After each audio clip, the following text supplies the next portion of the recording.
সবাইকে STV cricket YouTube চ্যানেলে স্বাগতম। ক্রিকেটের এমন খবর নিয়মিত পেতে আমাদের চ্যানেলটি সাবস্ক্রাইব করুন ও বেল বাটনে প্রেস করুন।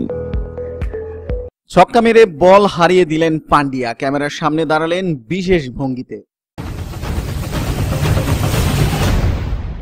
এত বড় ছক্কা দেখার পর ক্রিস গেইল কমন প্রতিক্রিয়া দিতেন। আইপিএলে তিনিই ছক্কার রাজা, সেই তাকেই কিনা টেক্কা দিয়ে গেলেন এক ভারতীয় অলরাউন্ডার।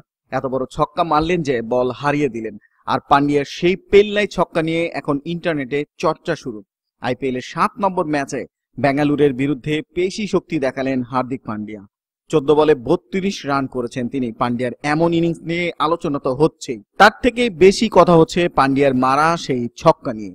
মুম্বাই ইনিংসের শেষ ওভারে মোহাম্মদ সিরাজকে একটি পেল্লাই ছক্কা হাঁকান পান্ডিয়া। বল গিয়ে পড়ে স্টেডিয়ামের ছাদে। পান্ডিয়ার এমন বিশাল ছক্কা দেখে চমকে উঠলেন বিরাট কোহলিও। এদিকে ওরকম একটা ছক্কা হাঁকানোর পরই পান্ডিয়া ক্যামেরার সামনে দাঁড়ালেন বিশেষ ভঙ্গিতে। সিরাজের ফুল লেংথ ডেলিভারি গিয়ে পড়ে পান্ডিয়ার ব্যাটের একেবারে মাঝখানে।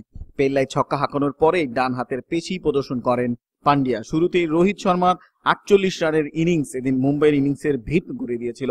প্রথম উইকেটে রোহিত ও ডিকক মিলে 54 রান যোগ করেন। এরপর সূর্যকুমার যাদবকে সঙ্গে নিয়ে মুম্বাইয়ের ইনিংস এগিয়ে নিয়ে যেতে থাকেন রোহিত শর্মা। যুবরাজ সিংও দলের প্রয়োজনে ভালো পারফরমেন্স করেন এদিন। শেষের দিকে মুম্বাইয়ের ইনিংসকে যেন এক ঝটকায় অনেকটাই এগিয়ে দেন পান্ডিয়া। বেঙ্গালুরের বিরুদ্ধে তার স্ট্রাইক রেট ছিল 228.57। 32 রানের ইনিংসের মধ্যে 26 রান এসেছিল বাউন্ডারি থেকে। বন্ধুরা, ভিডিওটি কেমন হলো কমেন্টস করে জানান। ভালো লাগলে লাইক দিন ও শেয়ার করুন। আমাদের চ্যানেলটি সাবস্ক্রাইব করে সাথেই থাকুন। ধন্যবাদ।